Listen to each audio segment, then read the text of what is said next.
ইসরায়েলের সরাসরি বিনিয়োগে দেশে কোনো ব্যবসা প্রতিষ্ঠান নেই, তাই ইসরায়েল বয়কটের নামে বহুজাতিক চেইন রেস্তোরাঁয় এবং জুতার শোরুমে হামলা, ভাঙচুর এবং লুটপাটের নিন্দা জানিয়ে জড়িতদের দৃষ্টান্তমূলক শাস্তি দাবি করেছে রেস্তোরাঁ মালিক সমিতি। সংগঠনটি বলছে, এর মাধ্যমে কোনো গোষ্ঠী দেশকে জঙ্গি রাষ্ট্র হিসেবে পরিচিতি দেওয়ার পায়তারা করছে কিনা খতিয়ে দেখা প্রয়োজন। জাহিদুল ইসলামের প্রতিবেদন। সানবিট সব দিবে সামাল। সানবিট ম্যাজিক প্রেস ডিশওয়াশিং এর মাথা ঘোরানো সলিউশন।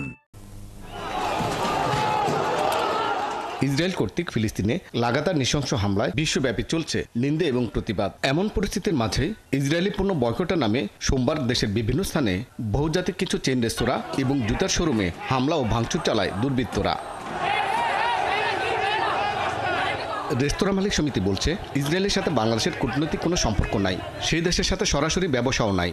তাই ইসরায়েলি পণ্য বয়কটের নামে যারা বহুজাতিক প্রতিষ্ঠানে হামলা করেছে তাদের আইনের আওতায় এনে দৃষ্টান্তমূলক শাস্তি দিতে হবে। বর্জনের নামে যে মব জাস্টিস চলছে, এটা কোনোভাবে গ্রহণযোগ্য নয়। আমরা সরকারের স্বীকৃত বৈধ পণ্যই আমাদের কোম্পানিতে বিক্রি করি। কোনটা ইসরায়েলের না সেটা নির্ধারণ করে দিবে সরকার। আমরা যদি সত্যি সত্যি বর্জন করতে চাই কোনো পণ্য, তা আমরা না কিনলেই হয়। তা আমরা চাই অবিলম্বে দুর্বৃত্তদের বিরুদ্ধে ব্যবস্থা নিক সরকার, এবং আগামী 24 ঘন্টার মধ্যে তাদেরকে অ্যারেস্ট করা হোক, তাদেরকে গ্রেফতার করে একটা দৃষ্টান্ত স্থাপন হোক। বাংলাদেশ ইন্টারন্যাশনাল হোটেল অ্যাসোসিয়েশন বলছে, বহুজাতিক হলেও এসব প্রতিষ্ঠানে বিনিয়োগ করেছেন দেশীয় উদ্যোক্তারা, সেখানে কর্মসংস্থান অনেক। প্রতিবাদের নামে এই ধ্বংসযজ্ঞগুলো চালানো উচিত হয়নি, এবং এগুলা চালানোর ফলে আমাদের হোটেল এবং পর্যটন খাত এখানে সরাসরিভাবে ক্ষতির সম্মুখীন হচ্ছে। কারণ যারা এগুলো কনজিউম করে তারাও বাংলাদেশে আসার মতো কোনো ধরনের কোনো পরিবেশ থাকবে না, এবং তারা এতে করে এগুলো থেকে বঞ্চিত হবে।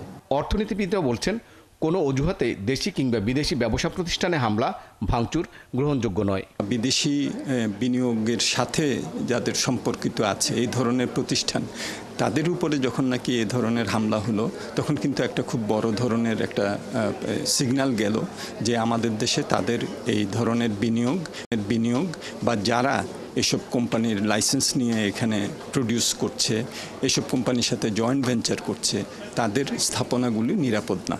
তার মতে, কাল বিলম্ব না করে শক্ত হাতে হামলাকারীদের দমন করতে হবে, অন্যথায় ব্যবসা এবং বিনিয়োগে আগ্রহ হারাবেন অনেকে। জাহিদুল ইসলাম, ৭১, ঢাকা।